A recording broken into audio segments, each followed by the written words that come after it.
Hey guys, today I wanted to take a look at the swing state data from each of the four forecasts that I use, as well as the RCP data. And so the forecasts I'm going to be talking about today are the Economist forecast, the FiveThirtyEight forecast, as well as the JHK and Our Progress forecast. And I've also included data from RealClearPolitics. It's not a forecast, it just averages out the polling averages. It's not as accurate as the other four, but I wanted to put it in here because a lot of people do use RCP for their data. And then the swing states I consider to be swing states in 2020 are the states of Virginia, Minnesota, Michigan, Nevada, New Hampshire, Wisconsin, Pennsylvania, Florida, Arizona, North Carolina, Georgia, Ohio, Texas, and Iowa. So I think it's these states that are going to decide the eventual winner of the 2020 presidential election. And so yeah, the margins that I have on this spreadsheet here or chart, these are all down here. So these are just my typical margins. So there's likely, lean, and tilt. 7 to 15 is likely, 2 to 7 is lean, and then 0 to 2 is a tilt, and the same thing goes for the GOP on the other side. So looking at the Economist forecast here, they give only the state of Virginia as the only likely Democratic state for Joe Biden, plus 9.8 for Biden here, Minnesota, Michigan plus 6% or more, plus 5.4 in Nevada and New Hampshire, Wisconsin plus 5, Pennsylvania plus 4.2, and then Florida plus 2.8, and then Arizona and North Carolina they classify as tilt states for Joe Biden. Georgia is a tilt state for the president, and Ohio, Texas, and Iowa are all lean states for President Trump, according to the Economist forecast. The Economist forecast is probably the most right-leaning forecast out of all of these forecasts. And so looking at the FiveThirtyEight forecast now, Virginia, Minnesota, and Michigan are all likely states on this forecast. Nevada, New Hampshire, and then the rest of these states are all lean states. Arizona is a lean state on this forecast, plus 3.3 for Joe Biden here, and only plus 2% for Biden in the state of Florida. And then in North Carolina, also a larger margin for Biden, plus 0.7% for Biden here. Georgia, plus 2.7 in favor of Trump. So basically all these margins are in terms of Biden's lead. So that's why these are all positive numbers. And then the states in which Trump leads, these are all negative numbers for the president. Ohio, Trump only leads by 0.9% according to this forecast, and then Texas and Iowa are basically the same as the Economist forecast. So what the basically trend here is just basically a line in the middle here. So everything above North Carolina is a Democratic state, and everything under North Carolina tends to be a Republican state according to all of these forecasts, with the exception of Georgia in the Our Progress forecast. And this is just because in these states, the last time we took I talked about this chart here that I made last time, a lot more states were in favor of Biden that, in some forecasts, but not in others. In some forecasts, Georgia was Biden, some they were for Trump, and then some states, even Ohio, Texas, were in favor of Biden, some were in favor of Trump. But now there's a more clear divide because Trump has been able to lead more consistently in these bottom four states in recent weeks. His lead is not big. It's not big at all. It's a very small lead considering the margins he saw in these four states in 2016, but his margin is still more consistent than it was in the summer. In the summer, it was very up and down between Biden, which was very good for Biden because he does not need those states, and nobody really thinks he's going to win. But he was doing very well in these bottom four states for a Democrat.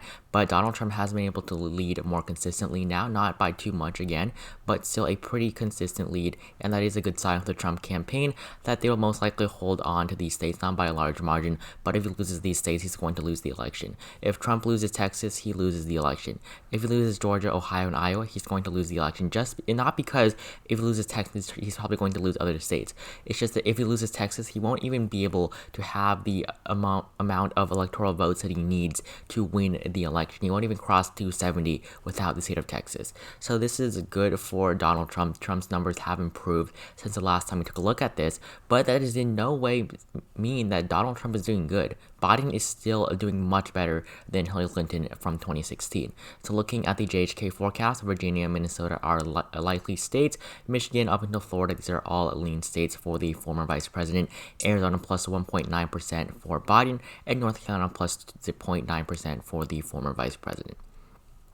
And then this is probably the best for Trump in terms of these bottom 4 states here. Georgia, Ohio, Texas, and Iowa are all lean states for the president, according to the JHK forecast, which is, in my opinion, the most bipartisan forecast out of all of these. The Our Progress forecast is next. They also give Joe Biden 3 likely states. I mean, 4 actually. 4 likely states on this, because New Hampshire is a likely state on this forecast. Nevada is a lean state. Wisconsin, Pennsylvania are lean states, around plus 5 points in these 2 states. The state of Florida plus 1.6, Arizona plus 2.6, and then North Carolina plus 1.1 for Joe Biden. And they also give the state of Georgia to Joe Biden. This is definitely one of the more left-leaning forecasts. Georgia is now in favor of Joe Biden by 1%. Ohio, Texas, and Iowa, very small margins. Only 0.1 in Ohio, 0.2 in Iowa, and then only 1 point in favor of the president in the state of Texas. And then looking at the RCP averages, they currently give Virginia as a likely state, along with the state of New Hampshire plus 8. This is just the polling averages. Now, unlike FiveThirtyEight, which FiveThirtyEight also has a polling average, and they report all polls, but they do tend to do a lot more of balancing because of the biases that a lot of polls typically do have. But RealClearPolitics does not do that. They only choose certain polls. They choose the more prominent pollsters, and a lot of them that they choose are right-leaning pollsters. But it looks like on this forecast here, then it's not that great for Trump, surprisingly. But RCP does not do any sort of balancing or that FiveThirtyEight does. So whatever the numbers that the pollsters report is whatever the numbers that they put in. So according to the polling averages in Virginia, that is a likely state right now. Minnesota, Michigan, Nevada are lean states, along with Wisconsin and Pennsylvania, which is only plus 4 for Biden in this forecast. The state of Florida plus 1.2 in favor of Joe Biden. Arizona plus 4.5 points. North Carolina plus 0.8. Ohio actually leads for Joe Biden according to the RCP polling average. It is not in the FiveThirtyEight average because they, of course, I think it's a better average, the FiveThirtyEight average. But RCP plus 2.4 in favor of Biden. Georgia plus 1.2 for Trump. Texas 3.5 points in favor of Trump. And then Iowa 1.7 points in favor of Trump. And then looking at the averages, I basically averaged out the 5 numbers in all of these categories, I guess, in all of these states. So Virginia and Minnesota come out as the 2 only likely states for Joe Biden, followed by Michigan, Nevada, New Hampshire, Wisconsin, Pennsylvania, Florida, and Arizona as the lean states. And what I think is pretty surprising is how Michigan is now only a lean state. It used to be a likely state for quite a while. The state of New Hampshire plus 6.6 only. That's a bit of a drop from just a couple of weeks ago as well. And then Wisconsin is now 0.8% better for Biden than Pennsylvania. We really did think that the state of Wisconsin would be the closest out of the 3 Rust Belt states that Clinton lost in 2016, but it's looking like that is not going to be the case. Arizona plus 2.7 in favor of Biden, and the state of North Carolina plus 0.7 in favor of the former vice president. And then Georgia and Ohio are lean states for the president. Not lean states, tilt states in favor of the president, and then Texas and Iowa are the lean states, so there are no likely states for the GOP on this projection here. And then the 2016 actual results, these are the results between Hillary Clinton and Donald Trump. As you can see, Hillary Clinton did very horribly. She did very poorly in many states. She lost Michigan, she lost Wisconsin, Pennsylvania, Florida. She also lost Arizona and North Carolina. Now, Arizona and North Carolina were much redder just 4 years ago. Now they have become a lot more liberal than they were just 4 years ago. But these 2 states were still expected to be a lot closer than they were. Wisconsin, Pennsylvania, Florida, these were a bit of a surprise. Michigan was obviously a surprise. Wisconsin, Pennsylvania also surprises. But Florida, not really. Trump was leading by 0.1% on election night the day before, and he won the state by 1.2%. And the only states that Hillary Clinton won from 2016 were the states of Virginia, Minnesota, Nevada, and New Hampshire. Now, taking a look at this data and comparing it to Joe Biden's numbers, plus 5.3 in Virginia, plus 10.9 for Biden. Clinton won Minnesota by 1.5%, plus 7.1 for Joe Biden right now. She lost Michigan, plus 6 points for Biden. She won Nevada by only 2.4%. Biden's leading by 6.2%. She only won New Hampshire, the state of New Hampshire, by 0.4%. Biden leads by 6.6%. Definitely very bad showing for Clinton in the state of New Hampshire. And then she lost Wisconsin, Pennsylvania, and Florida. States that Biden is leading by over 2% in. She also lost Arizona, a state that Trump is down 2.7% now, a state that he won by 3.6 points. And then I think that what's really going to give Joe Biden a lot of momentum is that Mark Kelly, I think, is actually going to drive up the votes for Joe Biden. Mark Kelly is almost definitely going to outperform Joe Biden in the state of Arizona. He's expected to win by over 10% right now. Some are calling his race a solid race against Martha McSally because Mark Kelly is just doing very well in his race here in the state of Arizona. And I think that is definitely going to benefit Joe Biden, while the state of North Carolina also doing pretty well for Cal Cunningham. Cal Cunningham is also outperforming Joe Biden, so these Senate candidates are doing better than the former vice president here. But North Carolina plus 0.7 for Biden. I think Cunningham is also going to help out Biden's vote share here as well. And then looking at this, there were so many red states. Hillary Clinton only won 4 states in 2016 out of these toss-up states, and now only Trump wins 4 states, and Biden wins the same amount of states that Trump won in 2016. And so that, of course, is a very good sign for Joe Biden.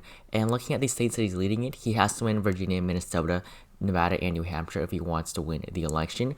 But he can win Michigan, he can win Florida. He can win Wisconsin and Pennsylvania. He does not need Florida, Arizona, or North Carolina. These are the 3 states that I call the buffer states for Joe Biden. If Joe Biden does poorly in one of these other states and loses it by a very small margin to Trump, he can definitely come back and win one of these 3 states, and these 3 states could easily make up for the margins found in Wisconsin or Pennsylvania.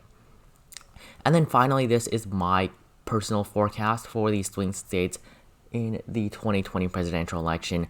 So I have the states of Virginia and Nevada as the likely states, and I did do a mistake on the coloring here. So the states of Minnesota, Michigan, and Nevada should be lean states. I apologize for that. But plus 6.3 Minnesota, I think he's going to underperform. I also think he's going to underperform in Michigan and underperform slightly in the state of Nevada. But I do think that he's going to outperform the expected margin in the state of New Hampshire. I think he's going to underperform Wisconsin and Pennsylvania like Clinton did in 2016. Florida, I think he's definitely going to underperform just because Florida, no matter what the polling data says, Florida is always very close. So I think it's not going to be a 2% margin for Donald Trump. And again, I apologize for the mistakes in the coloring on the right side here. And then the state of Arizona plus 3.4, I think he's going to do better than the average just because I think that in the state of Arizona, Joe Biden is going to do pretty well here, especially with the McCain family coming out in support of Biden and Trump's recent comments on the military and just his comments on John McCain in general are definitely going to hurt him here in the state of Arizona. The state of North Carolina plus 0.4 for Biden, I think it's going to be very close, but I think it's going to carry the state. Georgia and Ohio, it's going to be tilt margins for the president, and then Texas and Iowa, these are going to be lean margins for the president here. So this is my official forecast right now for the 2020 swing states, and we've taken a look at all the averages from other forecasts, averaged them out, and then compared them to the 2016 actual numbers. So if you enjoyed this video, please consider leaving a like on this video as well as subscribing to my channel. Leave your thoughts in the comments below along with any video suggestions you'd like to see from me in the future, and I will see you in the next video.